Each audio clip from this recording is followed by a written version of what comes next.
Hello, everyone. This is Dino Chris from Prehistoric Facts, and this is Prehistoric Facts special episode number 253. We're going to be talking about a herbivorous dinosaur today, and that herbivorous dinosaur is Planicoxa. And so this is the best image I could find. I apologize for this. It is a little bit blurry, but you can get the idea. So this is an artist illustration of what Planicoxa looked like, and Planicoxa was featured in the 2025 Walking with Dinosaurs reboot in the episode that has Gastonia and Utah Raptor. It was shown for a very little bit, but it was actually shown in that episode.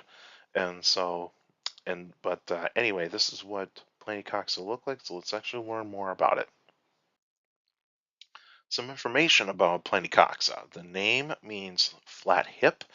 Length is 15 feet or 4.5 meters. Height is 6 feet, 1.8 meters. And weight would have been 990 pounds. It lived 129 to 125 million years ago in the early Cretaceous period, and the fossils are found in Utah of the United States, and it was described by paleontologists DeCroce and Carpenter in 2001. And if you do recognize that final name right here, Carpenter, it is the famous paleontologist Kenneth Carpenter or Ken Carpenter. And so very well known paleontologist. His study area of paleontology has mostly been on hadrosaurs, uh, ankylosaurs, and even ceratopsians. And so he's an expert in those types of dinosaurs. He's had worked with tyrannosaurs before, but he's actually more on the hadrosaur, ankylosaur, and ceratopsian field in terms of dinosaur paleontology because that's his main thing that he liked to talk about. So let's actually continue.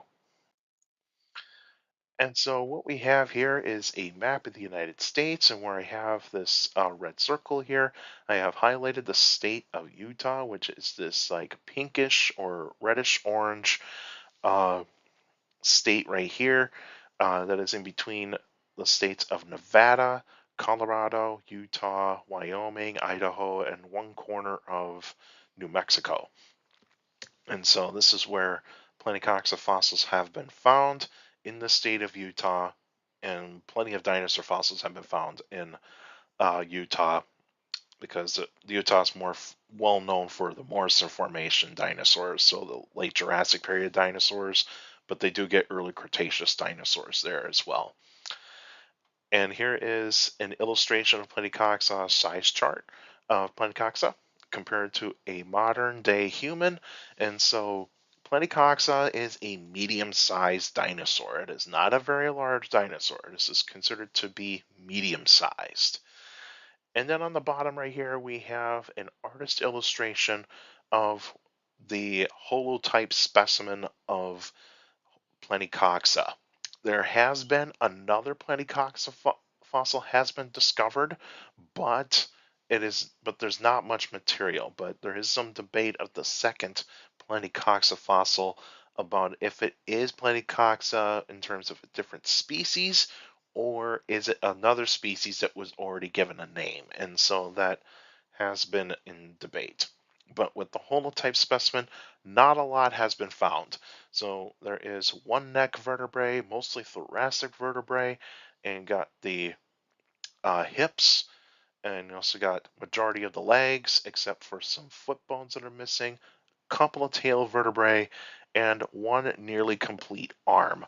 And so that's all we find of the holotype specimen. So we don't have the skull and the majority of the other bones of this animal. So this animal is still not quite well known, but we still need more specimens to find out what this animal more likely looked like. And so but we get an idea of what it is. It looks very similar to Iguanodon, but it's not Iguanodon.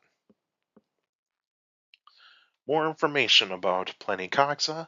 It is part of the Ornithopoda family, and so this is going to be, like, say, the hadrosaurs, the iguanodontids, and the Hypsilophodontidae type of family of dinosaurs. And the type of family group of Ornithopoda it is from is the Styracosterna family, and so this is more. These are not very well known dinosaurs. These are more likely on the small end of these types of dinosaurs, and also medium sized. And so we don't have very large ones, but there are some medium sized ones, like Planicoxa, for example. Planicoxa would have been mostly bipedal, but it can walk on all four limbs if it had to.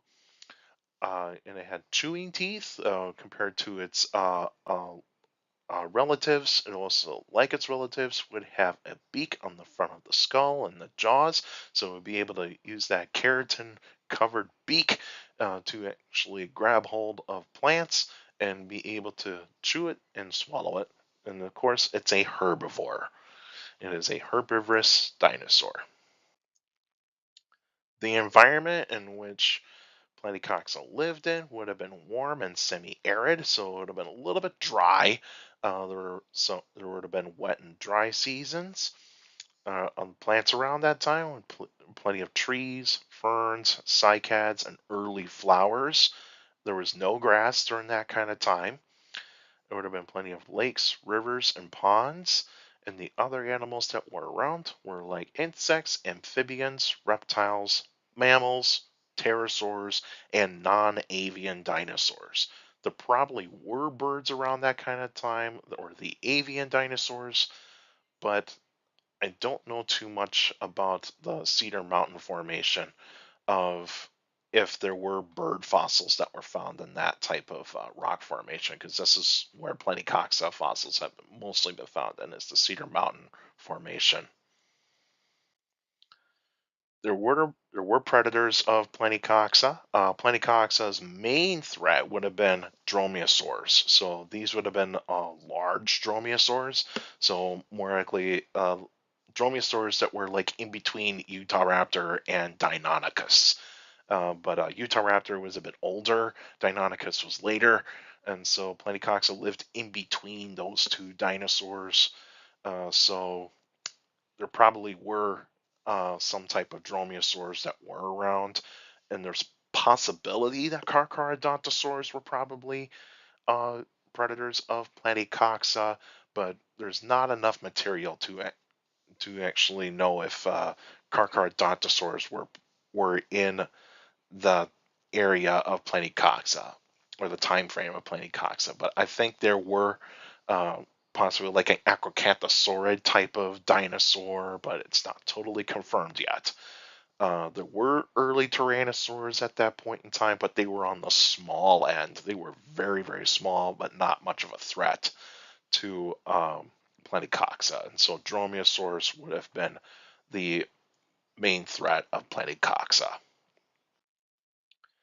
In the extinction of Planicoxa, it would have been it would have been mostly due to climate change. Drier climate started to happen. Of course, larger predators showed up, and then of course the plants changed. That means new plants. And so here is a map of the early Cretaceous around 120 million years ago. And so this is the best one that I could find. And so that's where Planicoxa would have been living in around that area. That's where the state of Utah would have been around that kind of time. And so that's the best guess right there.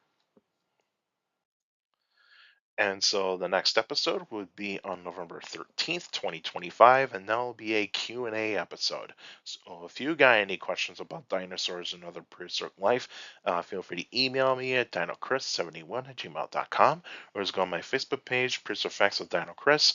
Like the page, yes, you post your questions in the comment section. Please put them in the comment section. Don't put them on Messenger. Messengers are for private conversations, so please put your questions in the comment section on any Facebook post. And also for you YouTubers out there, like the videos, subscribe to the channel. According to my analytics, a lot of you guys are checking out my channel, not subscribed yet. So please feel free to hit the like button, because that's how the YouTube algorithm works. The more likes the video gets, the more likely the video gets spread out to people that are interested in dinosaurs, prehistoric life, paleontology, and geology in general. And also hit that subscribe button. Also share the videos, share the channel to anybody that is interested in dinosaurs, prehistoric life, paleontology, and geology in general. So please feel free to do so. And also hit that notification bell so that you can get weekly notifications of every video that comes out.